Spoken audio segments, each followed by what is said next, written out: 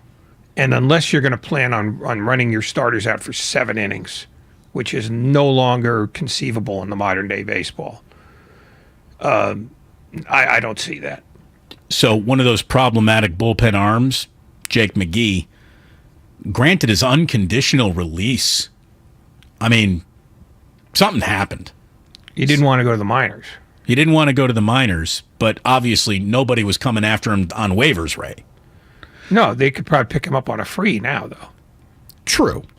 But he's also the kind of guy that when you get into the second half of the year and all of a sudden you lose a setup guy, if he's there and he stayed in shape, he's a nice free pickup. He is. He's having a dreadful season. I mean, he can't roll a strike at a bowling alley these days. He's got a whip of 1.5. Yeah, he might be done. There's certainly that possibility. He completely fell off from the 31 saves on a 107-win team with a 2.72 ERA. But doesn't this just feel opposite of the way Farhan does business?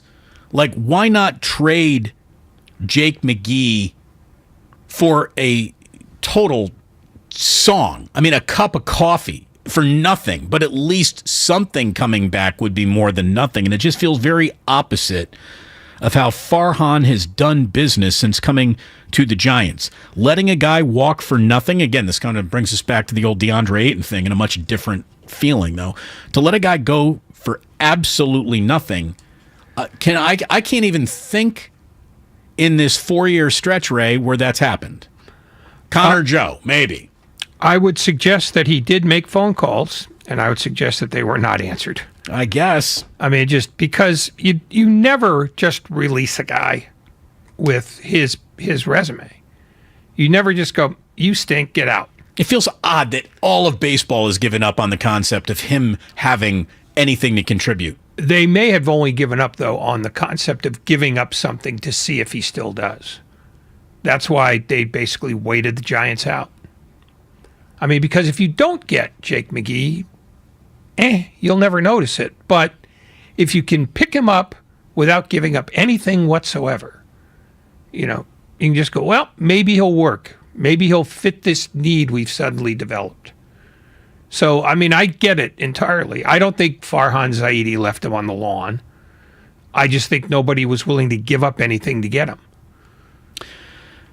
Guy just completely fell off. It's too bad. He was a big part of last year, and he's now no part of this year. A couple of other things to let you know about, though. The Giants did claim former Pirates lefty Aaron Fletcher off waivers. They sent him to AAA Sacramento, and Jose Alvarez is now on the 60-day injured list, which opens up a spot on the 40-man that I don't know if they filled that or not yet. I have not seen the other side of what Jose Alvarez's trip to the 60-day IL means. But I know there is an open spot on the 40-man, and this is where Farhan really is at his best, on filling out that 40-man with a couple of ideas that other teams have given up on. Jake McGee right now is an idea that the Giants have given up on. Like Grant Brisbee wrote the other day, he was really good for just a minute there for the San Francisco Giants and will be remembered, I guess, as such. Did you see what my guy, Shohei Ohtani did last night? Anyone keep an eye on Ohtani? It's hard to miss him. Another monster for Ohtani. 7-1 win over Houston. He struck out a dozen.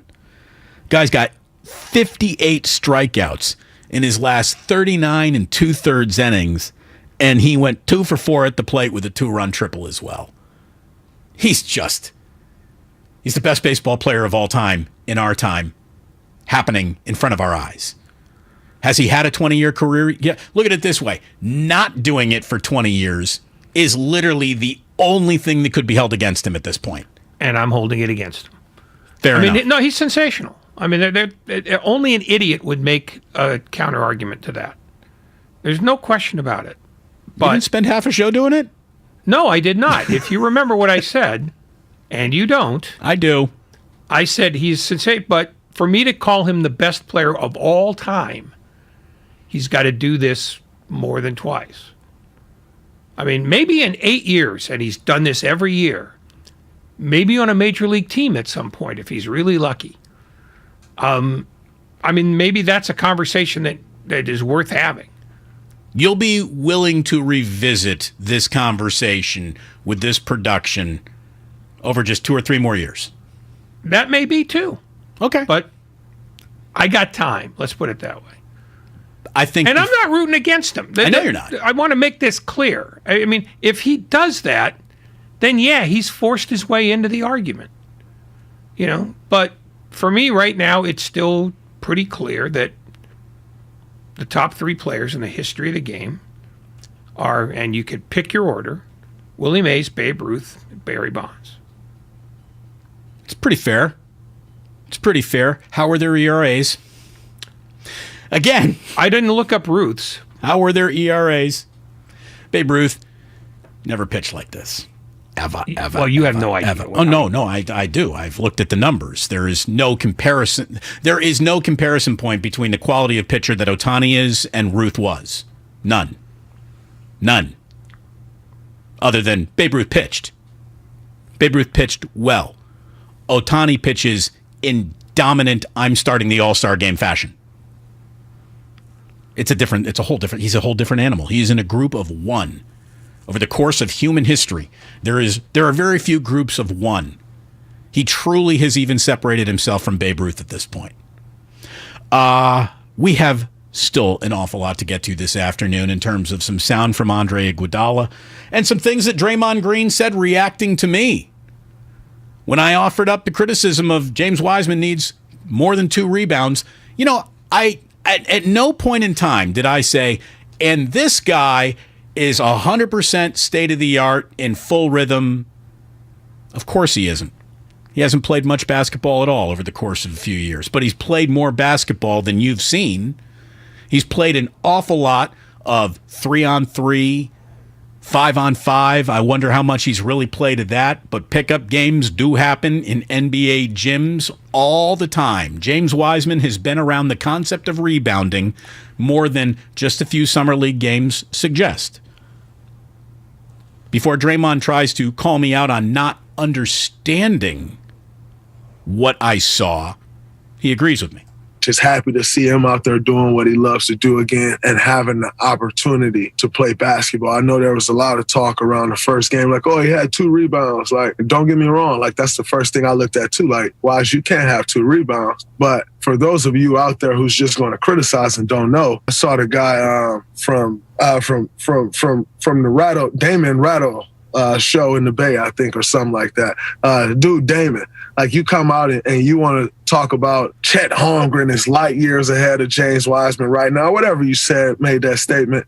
Let me help you out. Rebounding is a timing thing. You know, rebounding is not just I'm tall, I'm long, I can jump, I'm athletic. Rebounding is timing. And for someone that has not played basketball since 2018, I know you wouldn't understand, but your timing is probably messed up because that's 4 years and some change of not consistently playing basketball. So those that has done this will understand that that is 100% a timing thing. Like I said, again, I would never excuse James Wiseman having 2 rebounds, nor do I think James Wiseman will excuse it. But I am also, and as someone who's done this at this level, who continues to do this at this level, I do understand that rebounding is. Obviously, you got to have a knack for the ball. You got to do the proper things in boxing out. Coach Izzo used to teach us hit, find, and fetch. Go hit your man, find the ball, then go get it. Yeah, all of those things. And who wants the ball more? It's all of those things. But equally as important, if not the most important, is your timing. Right. And I think timing is the difference between I got 8 rebounds when I'm 7 feet tall and I got 16 rebounds when I'm 7 feet tall. He even says the first thing he saw was how ungaudy 2 rebounds looked for James Wiseman in a summer league game. So I know there's a lot of people who want to say, oh, Draymond's calling you out. He's more than halfway agreeing with me and then trying to shed further light than what he thinks I shed on it. The truth is, everything that Draymond said about timing, I also said. I also talked about the rust. I also talked about him just looking uncomfortable, about feeling the court around him, feeling bodies around him. I mentioned all of that. So this is no dunking on me, and I really think no one likes, a lot of Warriors fans didn't like, and Draymond didn't like me saying Chet Holmgren is already more of. The reason why I think Chet Holmgren is already more of is because he is yet to show a single deficiency in an actual game. There's nothing but promise still in front of him, and he's never had a surgery. You know, James Wiseman needs to prove that he is going to live up to this number 2 overall billing.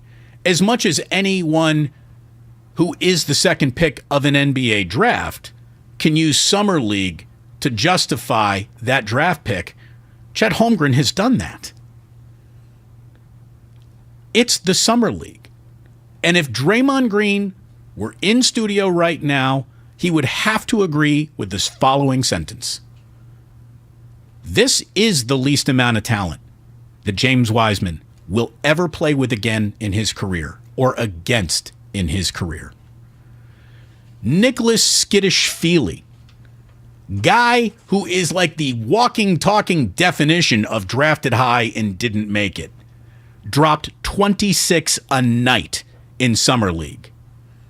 Guys who are nothing in the NBA look big in Summer League. Big games in Summer League. I really, really want to see James Wiseman have a big game. And he's playing against inferior competition all around him. And there is an element of, yeah, it's about timing. But it is also about you being the biggest human on the court and wanting it more than your opponent and going after it more and having better hands and just instincts. Is timing instincts? I don't think so. Again, the difference between my timing is back or my timing isn't back for James Wiseman shouldn't be the difference between 2 and 8 rebounds. It should be the difference between 8 and 15 rebounds. But I'm glad he's listening. New media and old media coming together. It's all media. You can't, exactly. I mean, new media. Dude, there's nothing new about a podcast. Podcasts have been around since I was in college. That's officially over 25 years ago. No, and the truth is, even by his definition, and I'll make this very quick because we're up against it anyway, new media by his definition is the athletes doing the talking rather than waiting for a question to be asked them. That's the only difference. And they still have the same limitations that the rest of us do. You know, ask Draymond Green about baseball. You'll get stares because, you know, all he knows is Draymond Green's experience. Well, maybe he's a huge baseball fan and we don't even know that. I don't know. But I hear exactly what you're saying. Yeah. Loud and clear. We will have more on the other side, including a question that I think if you're an NBA fan, you're going to want a part of. What player in NBA history would have a greater leap in their career achievements if he played in today's league with today's philosophy and standards? Andre Iguodala said something about this at the golf tournament up in Tahoe. We're going to play that sound. We're going to react after that, and we're going to talk to you. Who would make the biggest leap under today's rule book and flow of basketball in NBA history? I think I have 2 answers that are the 2 right answers. We'll see what answers you have. 888-957-9570. Damon and Ratto here on 95.7 The Game, brought to you by Fremont Bank. Full service banking, no compromises. What's up, everybody? Nick Costos here with the Sports Betting Minute, brought to you by Bet River Sportsbook, your hometown sportsbook. Pro Football Futures Market Coach of the Year. And if you think Pittsburgh could exceed expectations this year,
Now back to Damon and Ratto, brought to you by BMW Fairfield on 95.7 The Game.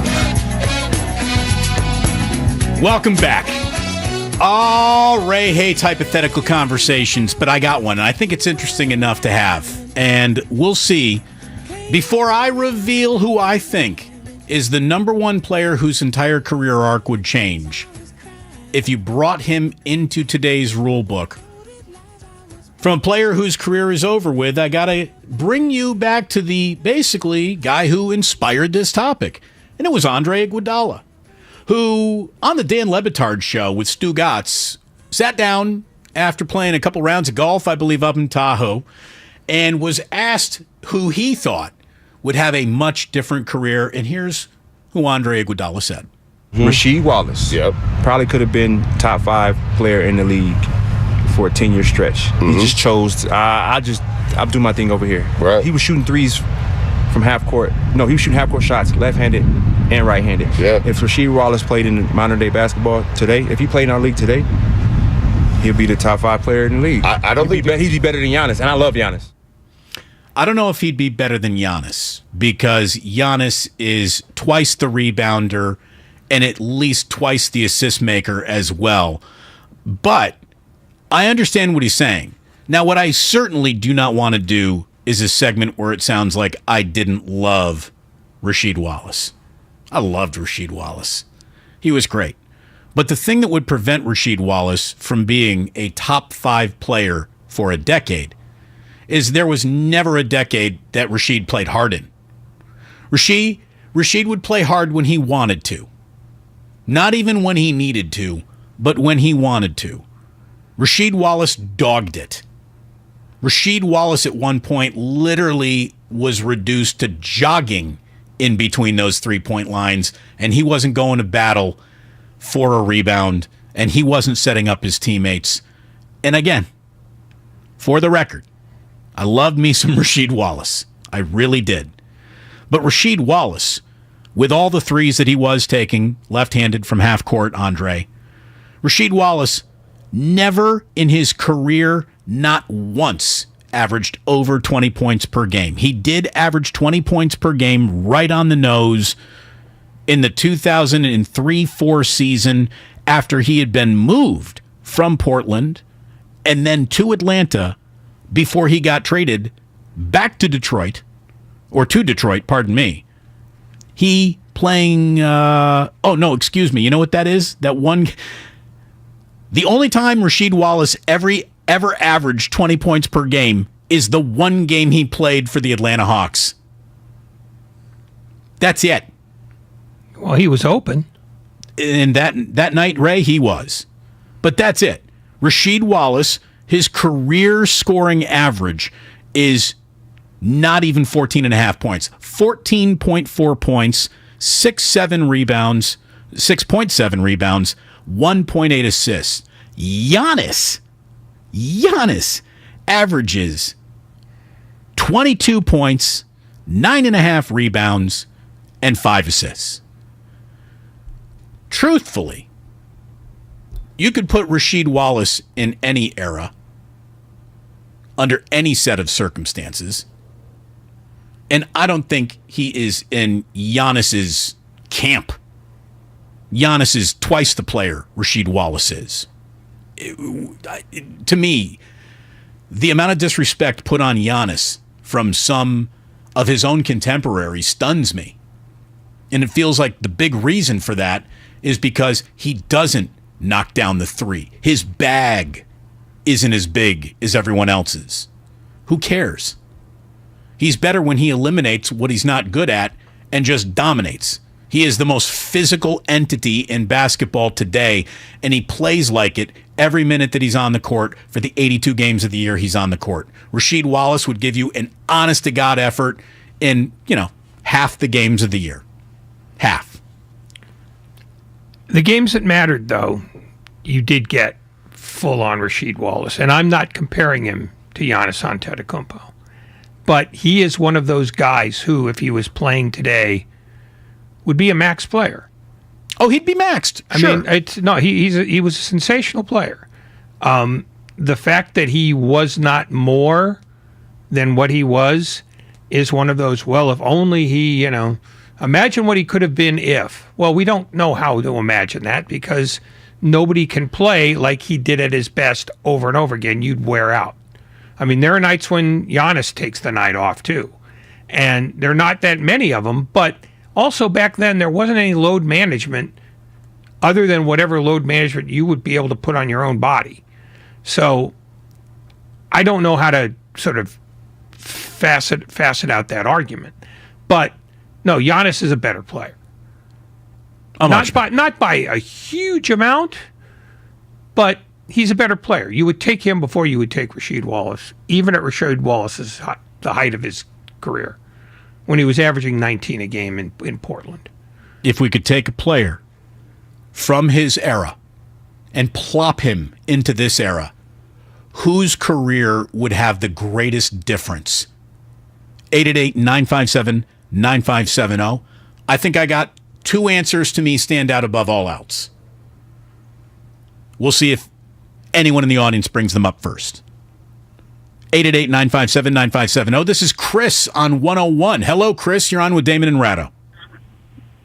Damon Ratto, man, another great show, great topic. I say this, I think what Iggy meant is just that position is easily to bring up because of the stretch four that changed over the years and how you could manipulate that person on the floor. I look at it like this. There was two different stretch fours. Because if you remember, you have the Cliff Robinsons and the Sam Perkins and the Deathless Shrimp who played that role in a different style. But then the style that really changed to me was Tim Thomas. The way Tim Thomas used the stretch four plus in the triple threat position, meaning someone that was dangerous in dribbling, passing, creating for his teammates, and also scoring. That's when you saw the change happening. He came in first, and then look what happened after that. Then you bring in the Lamar Odoms, the Dirks, and they triggered in. The stretch four in that position easily in this time of how the game is being played, different. We will be viewing players differently. Second, I'm going to say the shooting guard and really the point guard who had the scoring first mentality, right? The Gilbert Arenas, right? Those two positions, to me, we would be viewing those players different. The stretch four and the combo guard back then, the Steve Franchise, Gilbert Arenas, AI to a certain degree, because we already treat him like God anyway. I think it would just be magnified way different because of what he was doing with that size. You got to remember back then, a lot of coaches was they wanted the pass first point guards. You had the Ron Harpers, you had the Rod Stricklands, who again they were scoring first point guards, but really didn't get to shine. Yeah, solid call, Chris. Solid call. Good breakdown. Tim Thomas getting a shout out, worthy of it too. He was a stretch. Look, I don't want to steal anyone's thunder. Again, here's what Iguodala had to say about Rasheed Wallace. Rasheed Wallace, probably could have been top 5 player in the league for a 10-year stretch. He just chose. I'll do my thing over here. Right. He was shooting threes from half court. No, he was shooting half court shots, left-handed and right-handed. Yeah. If Rasheed Wallace played in modern day basketball today, if he played in our league today, he'll be the top 5 player in the league. I don't think he'd be better than Giannis, and I love Giannis. Again, top 5 player in the league. Maybe. I don't think so. I don't think he's wired mentally for that. You gotta want it every night more than Rasheed wanted it. There were nights where Rasheed intentionally got thrown out because he was just ready to go home. I love Rasheed. I really do. To me, I want to start with the guy that I would have in the 3 hole of my who would change their career arc under today's circumstances. Ray, what do you give me for Tracy McGrady? How much of a better player would he be right now under these rules, less hand checking and shoot your shot, young man mentality being encouraged by coaches? I don't think that's a bad call at all, with the one caveat being that injuries had as much to do with McGrady's career being what it was. Of course. I think had he stayed healthy, he might have showed all those things back then, and then it would have been a different conversation. Right. He's still, with his injuries and slight career, ended up in the Hall of Fame. True. And again, I'm not sure that, with all the injuries and everything, that he was a genuine Hall of Famer. But when he played, he was Hall of Fame caliber. But he did miss a lot of time because he couldn't stay healthy. And when I say couldn't stay healthy, I mean, like, catastrophic things. It wasn't like an ankle sprain that never got better. They were catastrophic injuries. And I think he would have translated very well to this game. If he could play the 72 games that are considered the max in the current era, yeah, he'd have been very much part of that. Somebody says, what about Michael Jordan? Well, Michael Jordan really has no opportunity to improve his standing. He might have had gaudier statistics, but you can't be much further than the number one player of all time. Like, you can't really improve on that, right? The top player ever became what under today's rule book? The top player ever? That's what's amazing about Jordan. He was the best player in any era there is no era where Michael Jordan would not have been the best player in that era.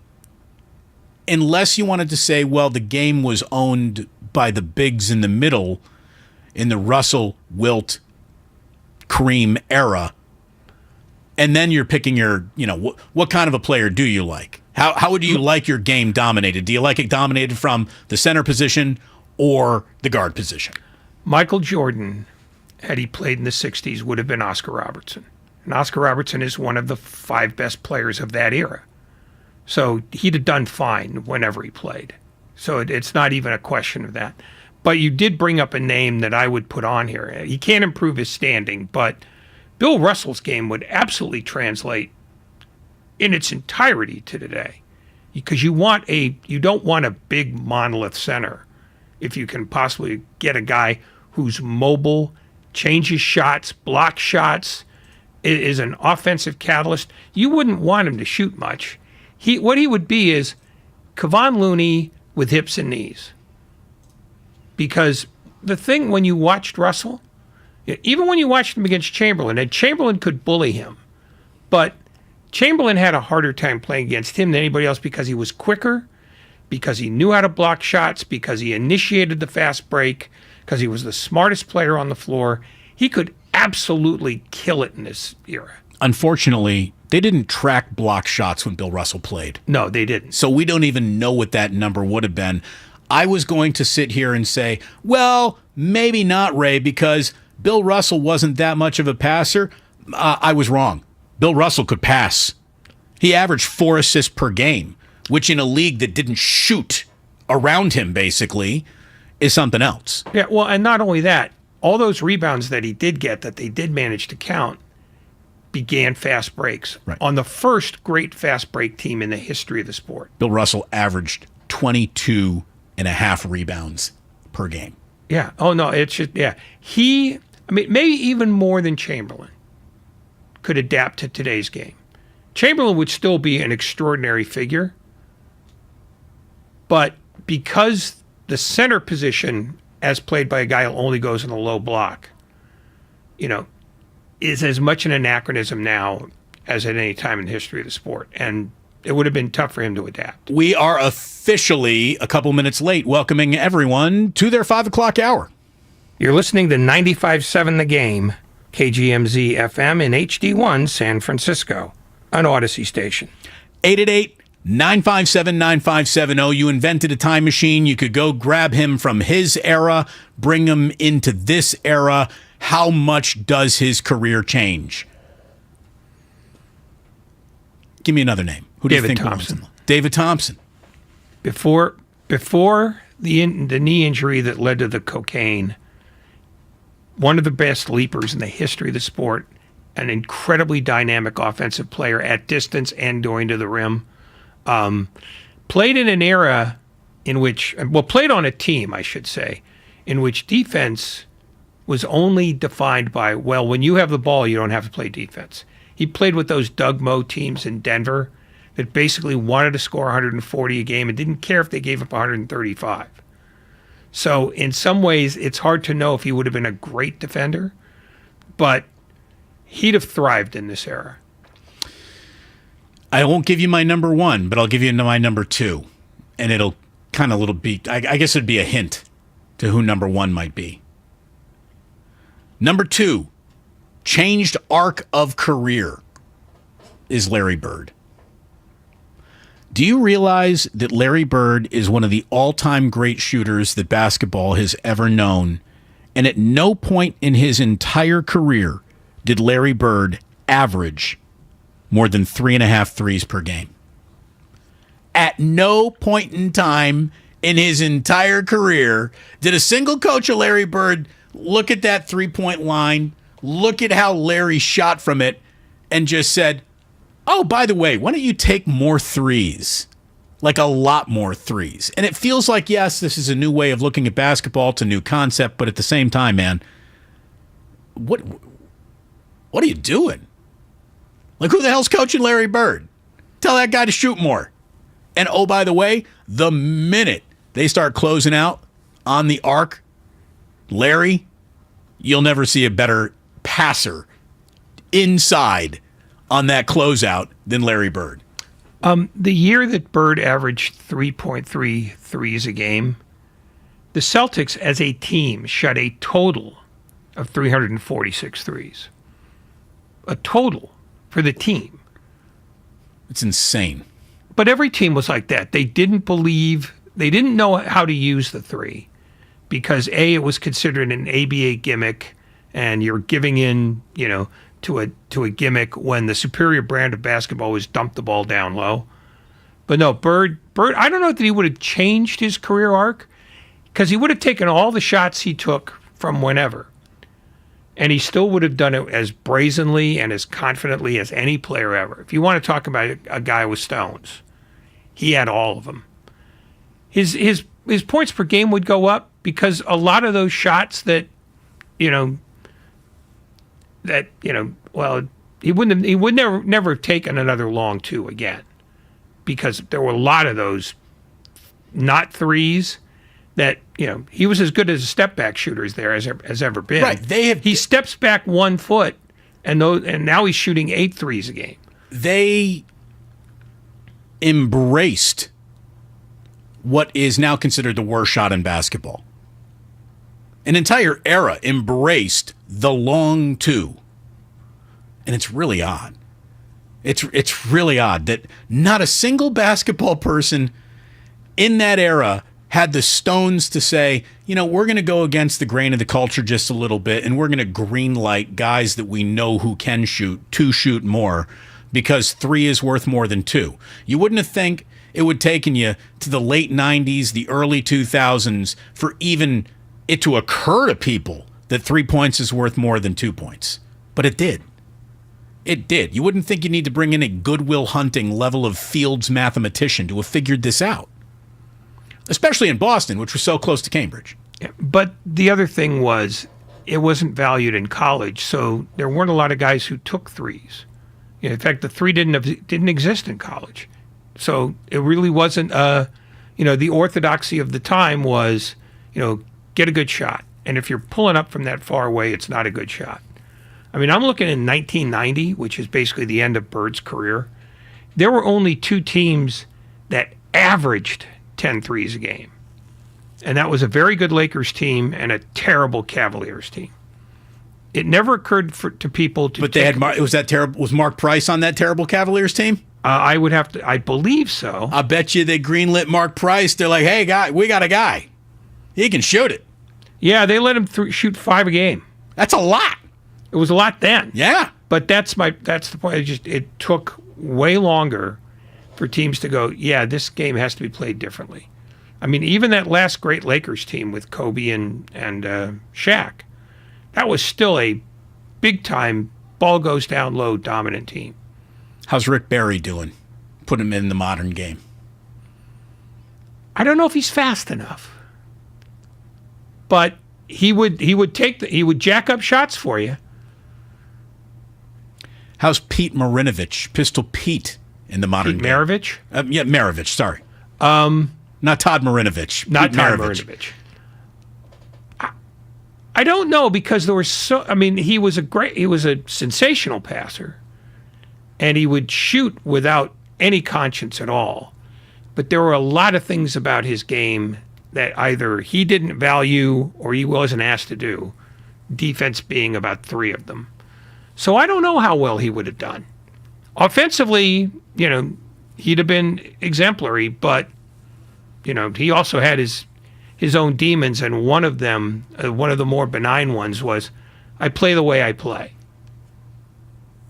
The adaptations he'd have to make, I don't know if he would have been willing to. By the way, we're getting a ton of interaction on the Comcast Business text line. As a call-in segment, for the life of me, I cannot believe this is flopping. It's literally the easiest question you'll ever be asked as a Sports Talk listener, and it's flopping, so I'm cutting it off right now. We're not going to do I cannot believe it is flopping this hard. I'm going to give you my number one, and my number one is the right answer. No one's going to have a better answer than this.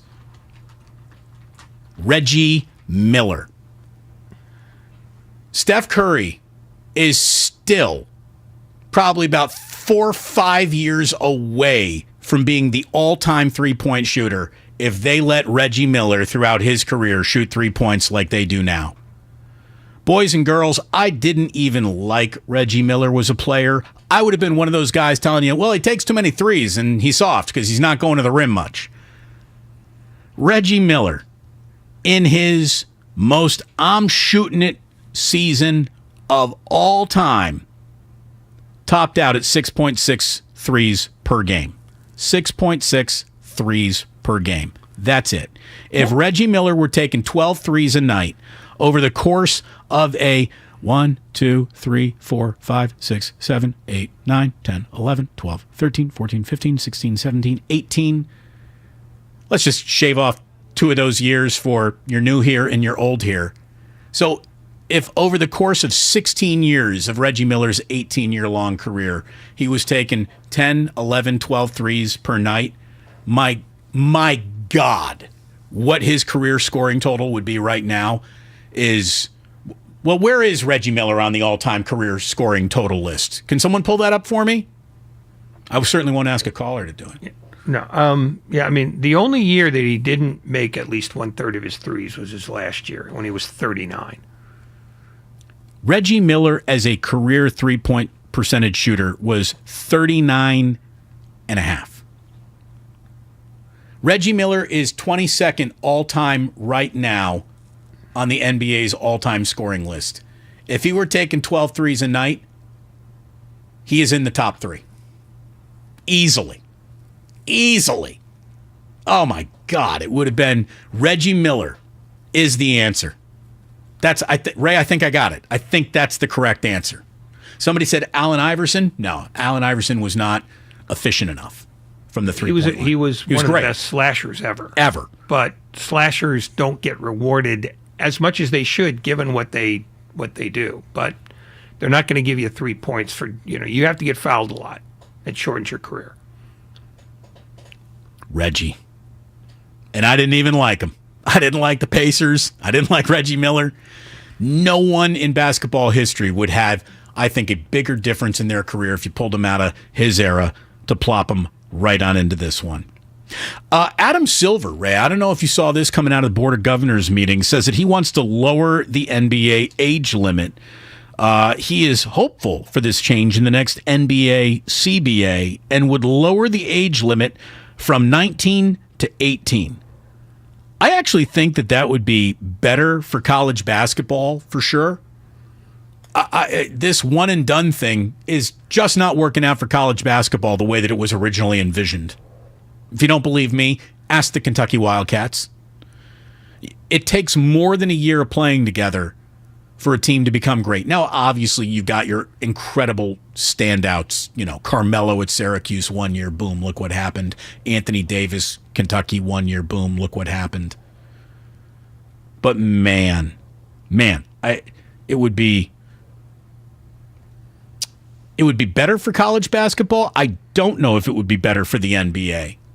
But for, the team that really identified that young talent that did turn into LeBron, Kobe, Tracy McGrady. There are so few examples of a high school player being drafted and working. It didn't happen very often where that kid absolutely, give him a little time, he became Jermaine O'Neal. There were lots of swings and misses. Lots of. But man, does the NBA really need less seasoned, less ready to play professional basketball prospects? It just doesn't make for smooth transitions. It's hard to learn how to hit the curveball in the majors, and it's hard to be an 18-year-old kid unless you are, born to be an all-timer.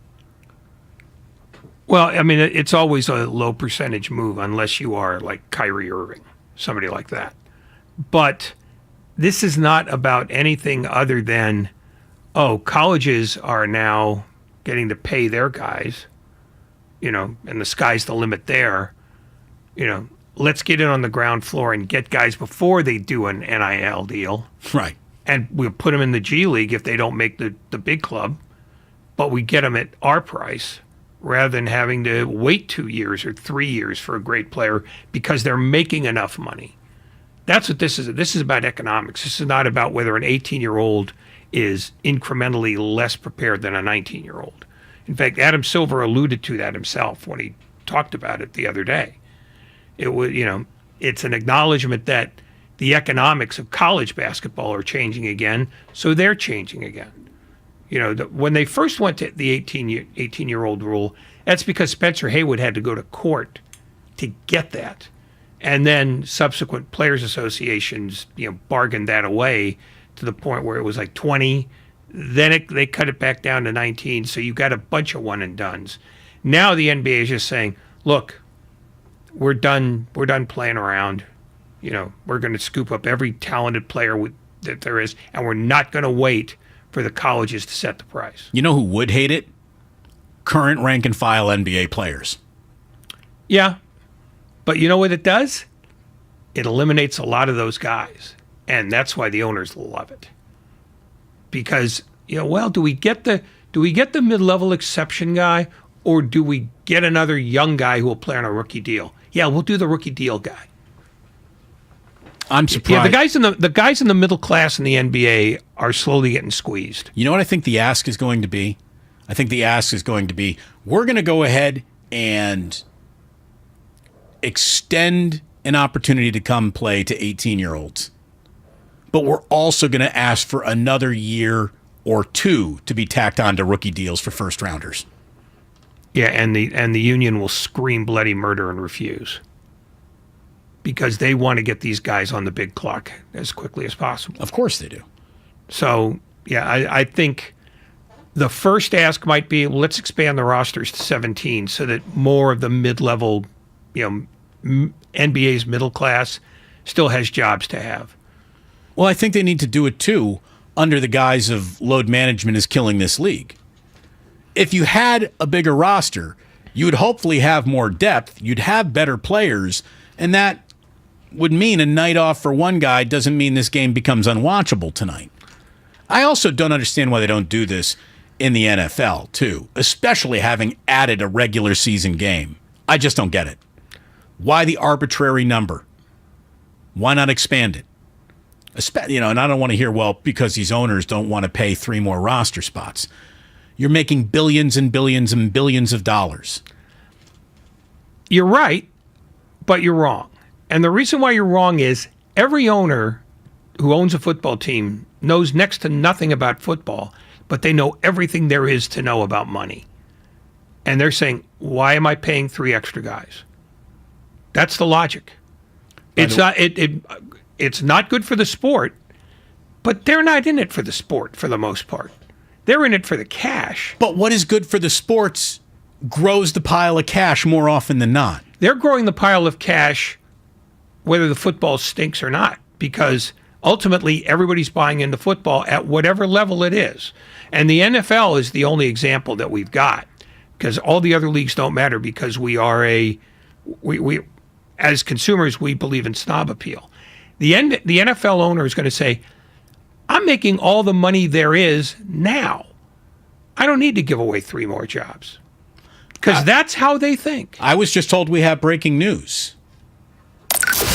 95.7 The Game breaking news. Brought to you by the Beat the Streak podcast. Get an inside edge on how to win the $5.6 million prize every day this baseball season. Listen on Odyssey or wherever you get your podcasts. So Lucas just told me I can do it, which is good because you're going to have to do it. I don't know what this breaking news is, Lucas. We've been talking about something else. What just happened? It is an NBA story. The Indiana Pacers offered a 4-year, $133 million max offer sheet to Suns center DeAndre Ayton. He signed that officially 1 hour ago, and just a moment ago, according to Shams, the Suns have matched the Pacers' 4-year, $133 million maximum offer sheet for DeAndre Ayton. He will be a Sun.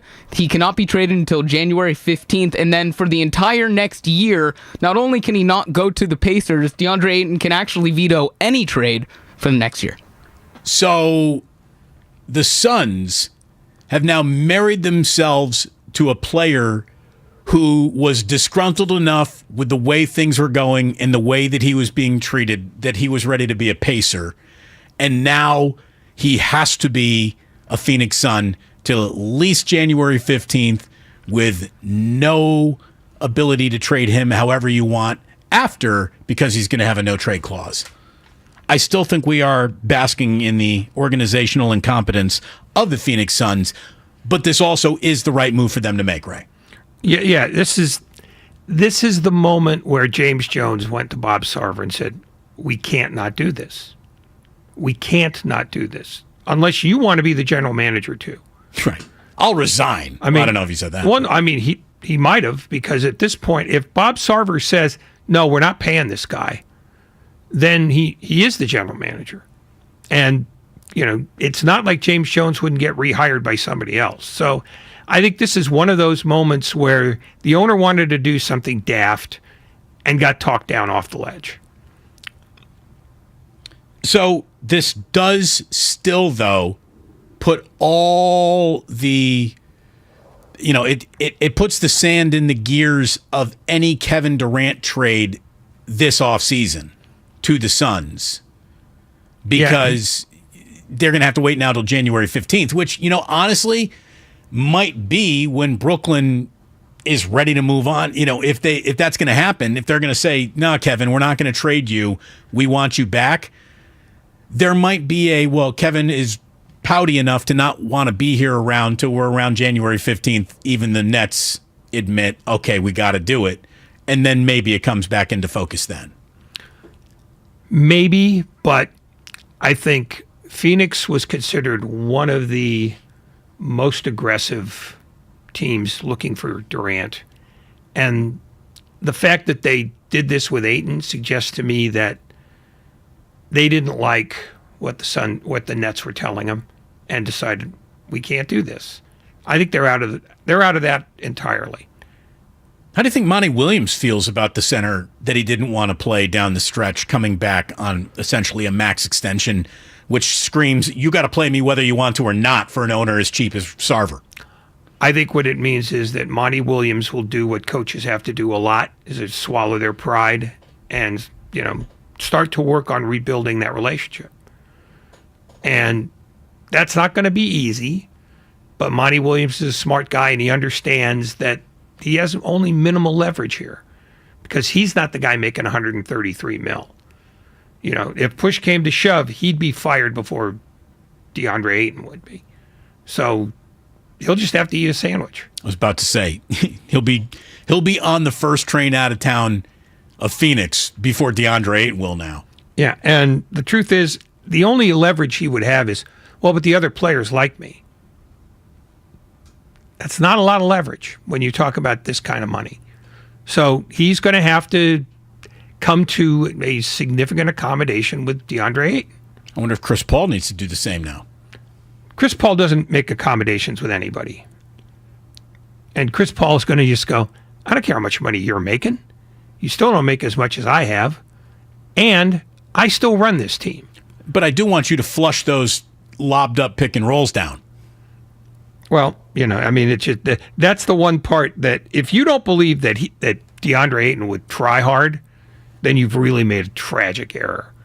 I think DeAndre Ayton knows damn well that, the money is only half of it. If you want to maximize your entire career, you have to put a ring on your finger. And he has a better chance of doing that now with Phoenix, whether he's happy or not, than he would be in a year with Indiana or anybody else. 888-957-9570. Nick in the city. What do you got, Nick? Hey, guys. Yeah, I was actually calling in about the fact that you called out that Adam Silver wants to lower the age to 18. And that, at least to me, feels contradictory to what they just did with the G League, which was allow that to be an option for these young stars to go to instead of going to college.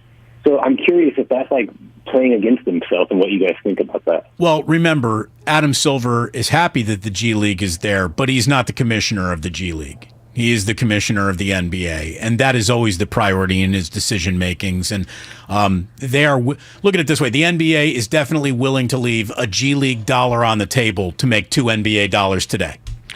But the truth is, all they've done is lower the age at which they can control a guy and send him to a G League.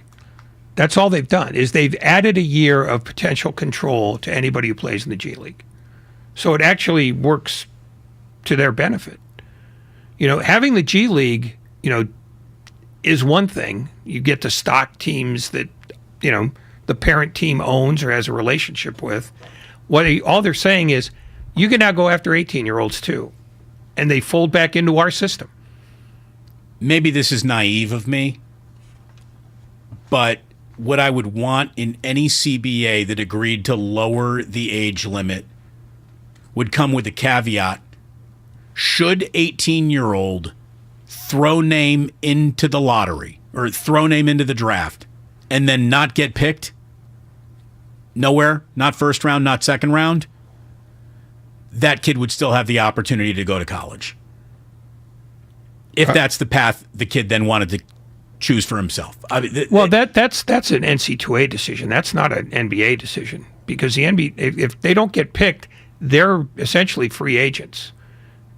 Eligibility for college is an NCAA problem. It's not an... Well, that's the thing. The CBA needs to get that through the NCAA. They need to become partners on this. They need to say, look, this is what we're about to do. And it could really work out well for some kids, and it could absolutely work out poorly for others. The guys who say, we think we could play in the NBA and still not get drafted are obviously, for their age group, all still very good basketball players. So you shouldn't be in the business of eliminating basketball players from coming to play NCAA basketball. And don't drop a single notion of tradition or the way things used to be, because the NCAA has completely ruined any sort of illusion of amateur athletics or tradition-based anything. No, it's Little League pros. That's what it is. And the NC2A and the NBA are never going to sort of see eye to eye on this, because now they are in more direct competition with getting 18-year-olds than ever before, if this gets passed.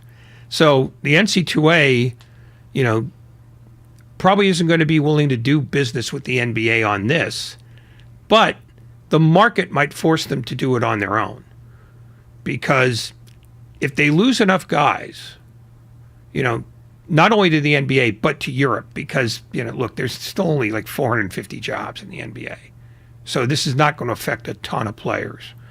But, when Europe starts picking off college kids, that's when you're going to start hearing some bleedings from the from college coaches, and they're going to want the NC2A in its current weakened state to just say, listen, you guys got to help us out here. Let these kids have an option of coming back. Right. And maybe the option already exists. I don't know.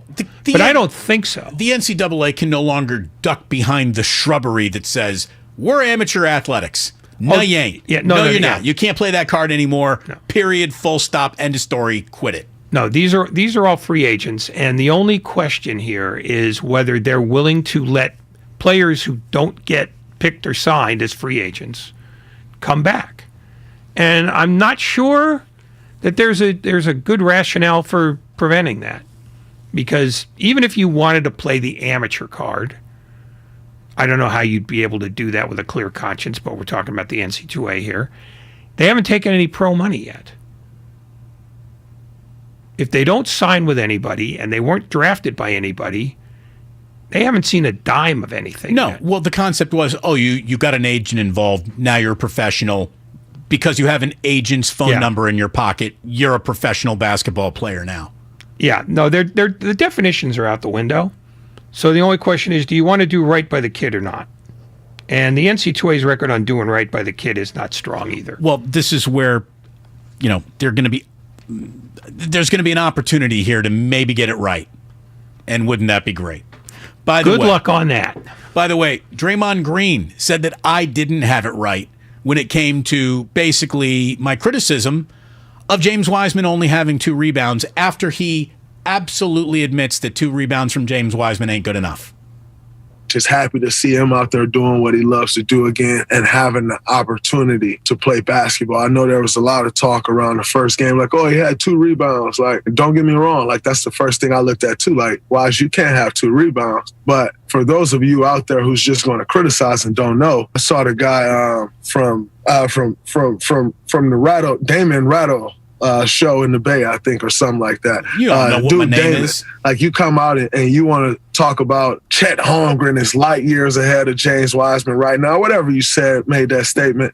Let me help you out. Rebounding is a timing thing. Rebounding is not just I'm tall, I'm long, I can jump, I'm athletic. Rebounding is timing. And for someone that has not played basketball since 2018, I know you wouldn't understand, but your timing is probably messed up. Because that's 4 years and some change of not consistently playing basketball. So those that has done this will understand that is 100% a timing thing. Like I said, again, I would never excuse James Wiseman having 2 rebounds, nor do I think James Wiseman will excuse it. But I am also, and as someone who's done this at this level, who continues to do this at this level, I do understand that rebounding is. Obviously, you got to have a knack for the ball. You got to do the proper things in boxing out. Coach Izzo used to teach us hit, find, and fetch. Go hit your man, find the ball, then go get it. Yeah, all of those things. And who wants the ball more? It's all of those things. But equally as important, if not the most important, is your timing. Again, he says he's not excusing the 2 rebounds and then excuses the 2 rebounds. I did say rust has a lot to do with it. And I said I need 8 rebounds out of James Wiseman. When we see him again, he got 7. I didn't stay on my criticism points, but I'm glad that Draymond's listening. And I'm glad that we're very much on the same basketball page, he and I. He comes from the school of Izzo. I come from the school of Knight. Now, I'm just an academic. He physically got in it, an academic, Ray. Did you like that? You see what I just did right there? Yeah, I did. Yeah, but look, Bob Knight used to yell at Todd Marinovich, I don't care. You're taller than everybody. Not Todd Marinovich? No, I will get Mandeville. I'm a little screwed up today. I had a stroke. Give me a break. I didn't jump on you for No, this. I know. But give it time. Yeah. Dick Mandeville. Richard Mandeville. Sorry. Look at it this way. The reason why I struggled remembering his name, because he sucked. And he was 7'2". And I used to say, you're 7'2", get some rebounds. And he was right. James Wiseman, you're 7'2", get rebounds. You're playing against inferior competition who don't have lickety-split NBA timing to their games either, even though they've been playing when he hasn't been playing. Tomorrow night, we will get Wiseman v. Holmgren. Someone's saying he's trying to act like he doesn't know the name. Exactly. I feel like Kevin Durant right now. You all know. Draymond, you know my name. You know. He got your name. Exactly. He said your name. Said yours too. Yeah, but he moved off me quickly, as he should have. Well, I mean, you're beyond criticism. No, I'm beyond caring. I don't know what this sport is that they're showing us, but television has now reached another horrible low. I know nobody can see this, but it's a nightmare. They'll put anything on TV now. They're By the hitting way, a ball off a webbed table. It's called spike ball, right? Yeah, that is called spike. what? Spike ball. Spike ball. It's something you do in college when you're smoking weed. Well, But these apparently guys it's aren't now on smoking ESPN. weed. Well, they probably did, or they certainly will. Well, Like, you can't. If you we don't can't- see that, then it's not a sport. What's worse, spike ball or cornhole? Or bags? Some people just call it bags. I don't know, like Andrew Baggerly. Yeah, same. I haven't figured out the rules of this yet. So, By the way, who's the idiot who wrote this tweet? Oh, great. Which one? Money Green called out Damon Bruce Yeah, that on his wasn't me. latest. Who I wrote? know. I know better than to tag you in these tweets. It No, wasn't- It's not that you tagged me in it. Oh. He didn't call out Yeah, anything. I know. He disagreed with reasoning that if he had listened a little bit longer, he would have heard me put on the table. Like, didn't we just have the other day, you don't send out tweets unless you approve them by me conversation, Yeah, Lucas? we have a whole social team doing stuff too. All right, well, tell the social team to get it right. Because he didn't call out as much as he basically halfway agreed with me, said that I was right, and then just said, well, you don't understand timing. Yeah, I do. And that was part of the segment that Draymond obviously didn't listen to, but it is important to know that he's listening. That's a win for old media. By the way, Damon, are you going to thank Draymond? I already have. I already reached out to him on Twitter. I already said, hey, Draymond, thanks for the mention and halfway agreeing with me. Your critique is well-founded, although it was something I also said regarding Wiseman's layoff. Would love to have you on again. We've done shows together. # old media. There you go. There you go. By the way, I was told that we have time for a Thinking Man's Thursday or a couple questions to think about. Well, that means then at this point in time, we have to get this out of the way. We got drama. We got drama, Ray. We got drama? We got drama. You know where it's happening? Gee, let me guess. Argentina. France. We got drama in France. So today, Jonas Vingegaard takes the yellow jersey. And today, Pogacar. It's not Tadej Pogacar. It's today, Pogacar. He slipped to 4th in the overall standings. He finished 5th in today's Stage 12, Ray. It was won by Great Britain's Tom Pidcock. But Pogacar has now lost one of his best teammates to COVID earlier this week, and his team manager just left the tour due to COVID as well. So things are not going well for Pogacar all of a sudden. A man just 48 hours ago, everyone was saying, is assuredly going to win the Tour de France. Things change quickly. Also, things changed quickly today in Stage 12. An unleashed dog caused a crash earlier in the stage. It wasn't a big one. It wasn't like one of those glorious 50 bike pileups in the peloton. But a couple guys went down. Stray dog. There's no other sport that has a stray dog problem than cycling. Well, no other sport don't even monitor that stuff. I mean, just thanks for pointing that out. There's a lot of people who needed you to clarify that. No, but did you watch the end of the race today? The end of the race? No, I saw the stray dog part. Okay, but the end of the race, literally, there's a people tunnel, and people are breaking out of where they're allowed to stand, which is like essentially 3 feet on either side of the bike. They're chasing the bike riders, and they're patting them on the back as they're going. Yeah. I mean, the stray dog is the least of those guys' problems at this point.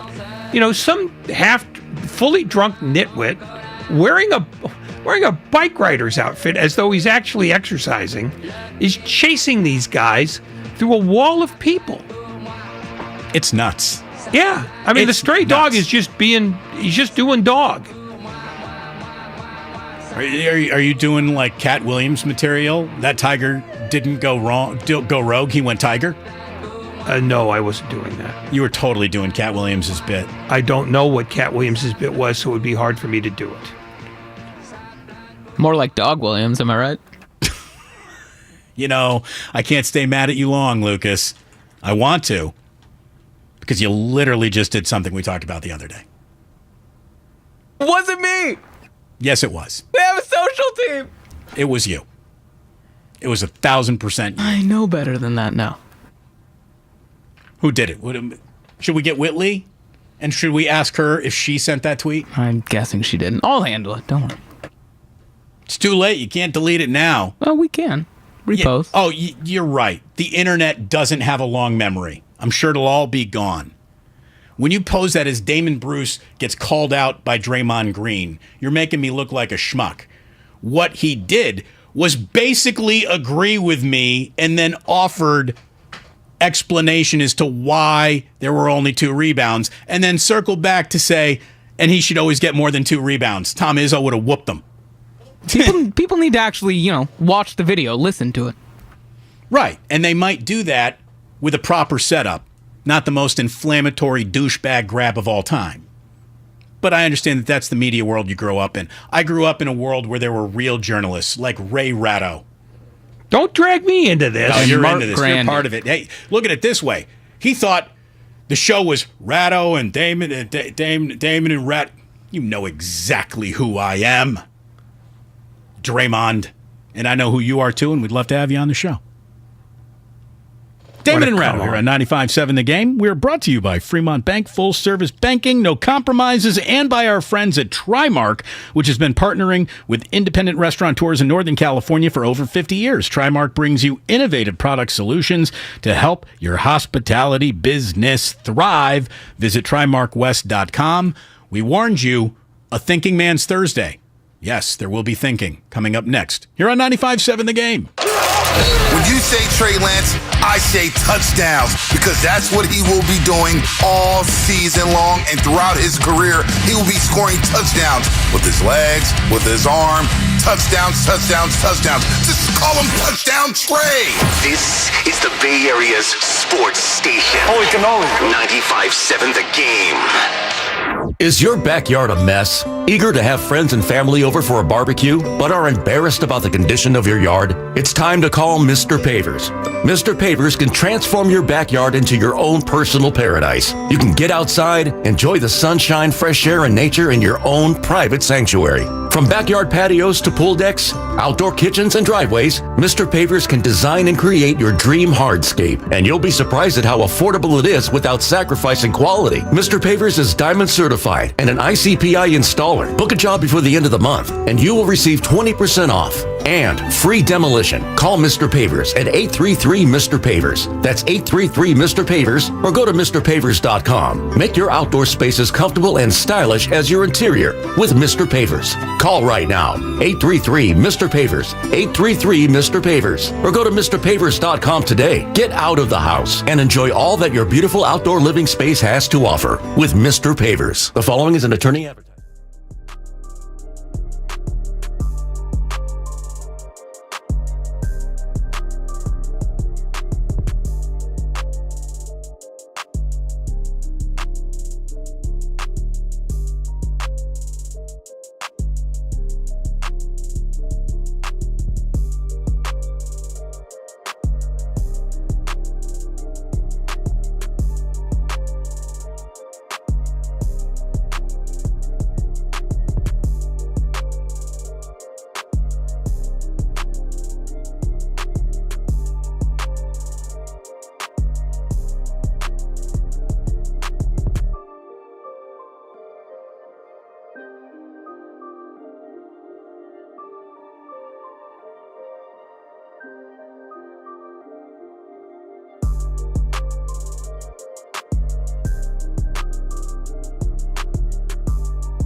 Dibs from 9 to noon. If you bring in KD, maybe you win 2 or 3 more chips in the next 3 years. But then what? You've got nothing. Steiny and Guru from noon to 3. If there's anybody out there that thinks Joe Lacob wouldn't acquire Kevin Durant if he thought the deal was good enough, you don't know Joe Lacob. And Damon and Ratto from 3 to 6. By the way, apparently Draymond was talking about me on his podcast. What I am thrilled is that new media is still listening to old media. We don't go away, baby. The best of the game, presented by the County of Santa Clara. Book a COVID-19 booster shot now at sccfreevax.org or call 211. Now back to Damon and Ratto, brought to you by BMW Fairfield on 95.7 The Game.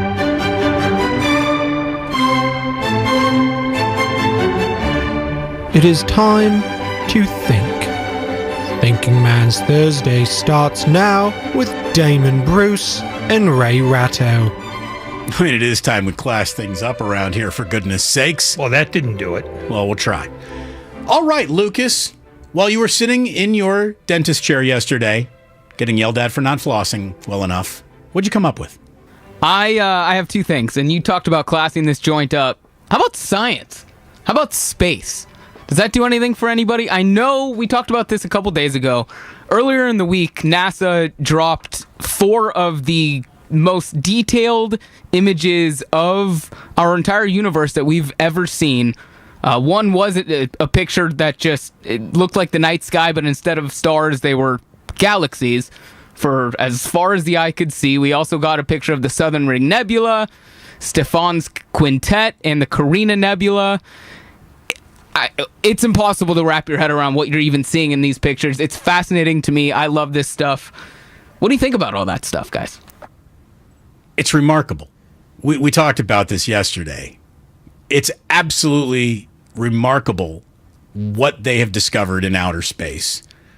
It looks like something that would be on the poster behind something for Star Wars. It's incredible. And if you think about it, some of those galaxies are so far away, they're like 50 billion light years away, that we're really looking backwards in time as we're looking at this photograph. It's Carl Sagan, eat your heart out. Too bad he wasn't around to see this. Yeah, no, we are nothing. That's the thing I take away from this. Every time you think, boy, I've got something to say that's really important. No, you don't. And the arrogance, the absolute, now to me, provable beyond the shadow of a doubt, narcissism that allows you to think that in that one picture alone, which by the way is a millimeter, a speck of sand in the universe's sky, to think that everything that you see in that speck of sand means that we're the only real life that matters in the universe is just an arrogance that I will not even tolerate anymore. There is no way that there is no life in any of those. What'd we see? Like 200 galaxies? Every single one of them bigger than the Milky Way? Our little galaxy? Not the candy bar? Oh, we are the G League. We're A-ball. What are you kidding? We're further away. I mean, G League is almost to the NBA. We're not even A-ball. We're third grade CYO hoops. Yeah, we're a Pioneer League or something. Like, we are way independent. So yeah, it's fascinating, and every single time that the picture appears on my timeline, Lucas, I open it up and I stare at it. Every single time. Every time. By the way, it's the James Webb Space Telescope that got us these pictures. There's the one of the... James Webb needs more than 2 rebounds. I don't care how much time he's had off staring into the night sky, staring at stars. 4 pictures? What's he doing? Continue. He owes us better than that. But anyways, the Carina Nebula was really cool, and there's the one picture. It looks like a mountain range of a star-forming gaseous, whatever they're calling them, mountains and valleys. The thing that really put things into perspective for me is that this star-forming mountain range is what the picture looks like. It's said that the peak of this mountain, one of them, is 7 light years. No, hold on. 7 light years high. So it takes 7 years for light to travel from the top of this peak in this nebula to the bottom. It takes 7 years for Ray to turn his microphone on at times. I could turn it off. You can. Just let me know when. 2 more minutes, sweetheart. 2 more minutes. From JP in Berkeley. Damon, isn't it a lot like in Men in Black when they look into the cat's necklace and they see an entire universe inside of the cat's necklace? Yes. It definitely is. So we've thought an awful lot about space this week. Is there anything else for us to think about in our final 2 minutes here? How about a live-action Barney movie? Nope. It's over. Sports don't build character, they reveal it. See you later. Wait. You're talking about the dinosaur, the purple thing? Daniel Kaluuya confirms that there will be a live-action Barney movie. It is happening. Why should I know the name Daniel Kaluuya? Because you've had one in a bar. I don't drink Kaluuya, I believe. I think he's from Get Out. Starting Get Out. Oh, okay. So, yeah, I know. So I do know that name. Let me give you a little He's a great detail. actor. Let me give you a little You know detail. why I know his name? Because he I believe won the Academy Award for what was that movie? It was fantastic. Not The Last Black Man in San Francisco. About the Black Panthers. Judas and the Black Messiah. Judas and the Black Messiah. Thank you very much. I knew Black was in the title. Anyways, he's going to be in a live-action Barney movie now, and it's going to be darker than the TV show. Here's what he said. Barney taught us, I love you, you love me. Won't you say you love me too? That's one of the first songs I remember. What happens when that isn't true? So basically, we're going to have... It's going to be like the DC universe. They're just going to make it dark. We're going to get a dark Barney movie. Like the Joker. We're going to get a Barney origin story. Like It? With Barney? Ray? I desperately want the meteor to come now. I mean, now that the universe is even larger than we thought, just one rogue planet collide with us. We failed miserably. We should be just wiped out of existence. We suck. I just wish that... you'd think that the Barney movie would be a kid's movie, but no.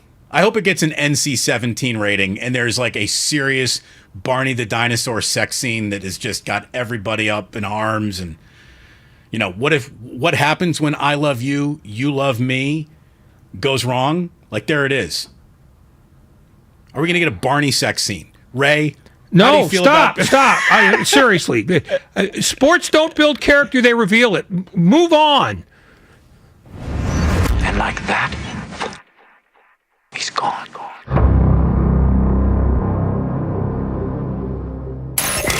Damon Bruce is a staple of Bay Area sports talk. Don't get me wrong, like that's the first thing I looked at too. Like, Wise, you can't have 2 rebounds. But from the Damon Ratto show in the Bay, I think, or something like that.